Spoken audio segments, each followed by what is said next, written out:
রাত গভীর মরুভূমির বুকে নেমে এসেছে প্রশান্তির এক ঘুমন্ত নিস্তব্ধতা। মক্কার আকাশে উজ্জ্বলভাবে জ্বলছে পূর্ণিমার চাঁদ। বাতাসে কেবল ভেসে বেড়াচ্ছে বালুর শীতল সুবাস।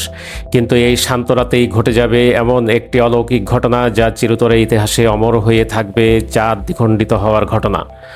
মুহাম্মদ সাল্লাল্লাহু আলাইহি ওয়াসাল্লাম তখন নবুয়তের দায়িত্ব পালন করছেন। তাওহীদের আহ্বান নিয়ে তিনি মক্কার মানুষের মাঝে ছুটে বেড়াচ্ছেন, এক আল্লাহর ইবাদতের প্রতি ডাক দিচ্ছেন। কিন্তু কুরাইশের নেতারা, যারা নিজেদেরকে মরুর অভিজাত গোষ্ঠী মনে করত, তারা ছিল একগুঁয়ে ও অহংকারী। তারা নবীর কথা শুনতে চাইতো না, বরং বারবার উপহাস করত এবং বলতো, আমরা কি আমাদের পূর্বপুরুষের পথ ছেড়ে তোমার অনুসারী হব?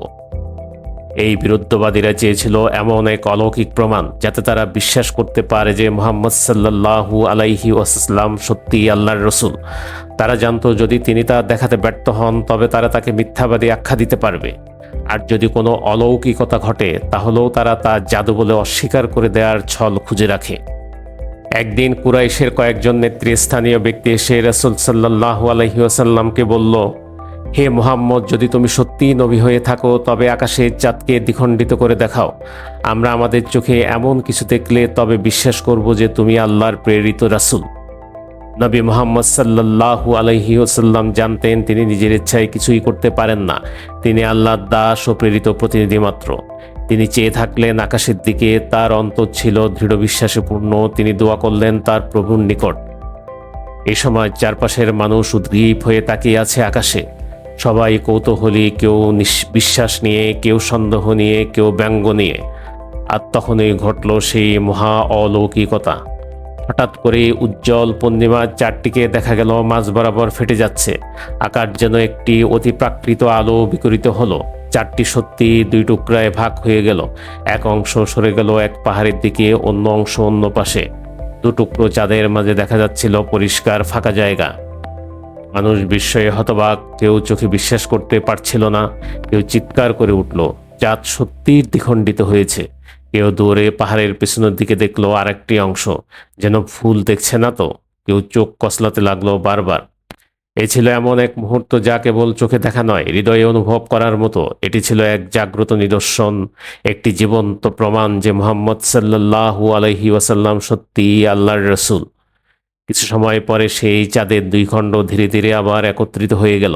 আকাশে ফিরে এলো পূর্ণিমার স্বাভাবিক দৃশ্য, কিন্তু উপস্থিত মানুষের হৃদয়ে রয়ে গেল কাঁপন, বিস্ময় এবং কিছু সত্য সন্ধানের মনে জেগে উঠল ইমানের আলো।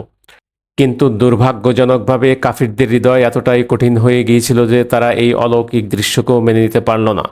তারা বলল, এই তো মুহাম্মদ আমাদের চোখে জাদু করেছে। এটা তো এক প্রকার মোহ, এক জাদুর খেলা।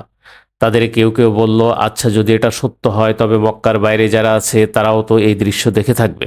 আসুন আমরা তাদের জিজ্ঞেস করি। কিছুদিন পর দূর দূরান্ত থেকে আগত বাণিজ্য কাফেলার লোকেরা জানালো, হে, আমরা রাতের আকাশে চাঁদকে দ্বিখণ্ডিত হতে দেখেছি। আমরা বিস্ময়ে হতবাক হয়ে গিয়েছিলাম।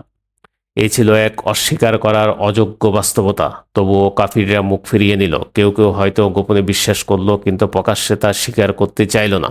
তারা বরং নিজেদের অহংকার আর অবস্থান রক্ষার জন্য সত্যকে অস্বীকার করলো। এ ঘটনার স্পষ্ট উল্লেখ রয়েছে আল কুরআনের সূরা আল কামারে।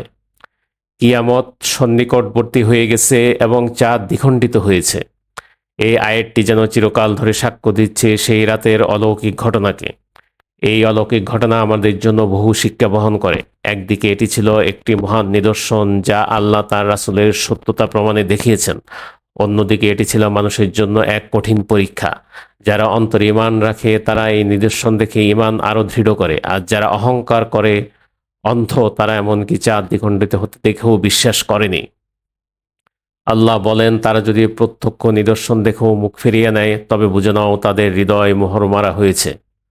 চাঁদের দ্বিখণ্ডিত হওয়ার ঘটনা কেবল একটি অলৌকিক কাহিনী নয়, বরং এটি একটি জীবন্ত প্রমাণ যে হেদায়েত কেবল তাকেই দেওয়া হয় যে আন্তরিকভাবে সত্য খোঁজে।